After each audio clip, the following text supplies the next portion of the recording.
सदोदित महिला भगिनीचा सन्मान करण्याचे काम आमच्या भारतीय जनता पार्टीच्या सरकारने केला आणि म्हणून तुम्ही काढून पळ्या आम्ही एक उलटा असताना नारी शक्ती वंदन अधिनियम म्हटलेले हे महिलांसाठी मुंबई रिझर्वेशन बिल असले व महिलांचा सन्मान असलो हे महिलांना पूजनीय ठिकाणी दोन पाचे काम केले म्हणून आज येत्या मोठ्या प्रमाणात आक्रोश वयाच्या वयाच्या सुरू बहिणी बाहेर झाल्या जनताने या अभियान विरोध केला जनताने महिला विरोधी स्टँड घेतला जनताने अराष्ट्रीय स्टँड घेतला 50% असलेल्या महिला भगिनी त्यांना दाखवून दिले आणि होय भारतीय जनता पार्टीच्या सरकार एनडीएच्या गव्हर्नमेंटला मोदीजी दिसताले पंचायत टू पार्लमेंट पर्यंत आमच्या महिला भगिनी आशो बढ़िया काँग्रेस दिसतेला या राहुल गांधी दिसतेला आणि त्यांनी उत्तर दिले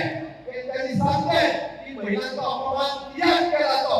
हे सरकारची गरज असता आणि त्यांनी अराष्ट्रीय धोरण किया घेतला हे सरकारची गरज असता आणि या गोव्यातल्या काँग्रेस पुढाऱ्या सुद्धा विचार अरे प्रत्येक कोटी भारतीय जनता पार्टी 50% रिझर्वेशन लोकसभेत दिले आम्ही एक तिकीट जर महिलांची आमची एक तिकीट आम्ही महिला दिली व महिलांचा सन्मान भारतीय जनता पार्टीच्या सरकारने केला सातत्यात महिलांना जिंपाचे काम सन्मान जिंपाचे काम भारतीय जनता पार्टी पक्षात सुरूच केले असा पण विरोध जर कोणी केला असता तर काँग्रेसने केला त्याच्याने आपल्या 50 वर्षाच्या टेनियरात एक तरी स्कीम दाखवा जी महिलांच्या खात्यात काढली त्याच्याने एक तरी योजना दाखवा ती त्यांनी महिलांच्या खात्यात केली त्यांनी ना शौचालय ना नळ ना गॅस हे 50 वर्षाच्या कार्यकाळात करण्यात केलेला आणि ज्या पक्षात महिला प्रधानमंत्री दिली पण त्यांनी महिला रिझर्वेशनचा विचार करू नका खरे म्हणजे त्यांनी तो विचार करपाक काय असतो आणि ज्यांना संधी आली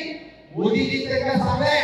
मोदीजीच्या बिलाच्या उल्लेख असताना सांगले अरे महिलांचा सन्मान करण्याची तुमका संधी आली असा क्रेडिट घ्यायची ती आम्ही सांगले की होय आम्ही एक मतात बिल पास केले ते बिल फक्त आम्ही पास करूंगा तुला पार्लमेंटात केला सांगले असते महिला तुमचा सन्मान करत असतो पण तुम्ही त्या लायकीचे ना हे आमचा सन्मान करायचा का होतो तुम्ही महिला सन्मान करण्याच्या लायकीचे ना तुम्ही महिलांचा अपमान केला असा हे आमचा सन्मान आहे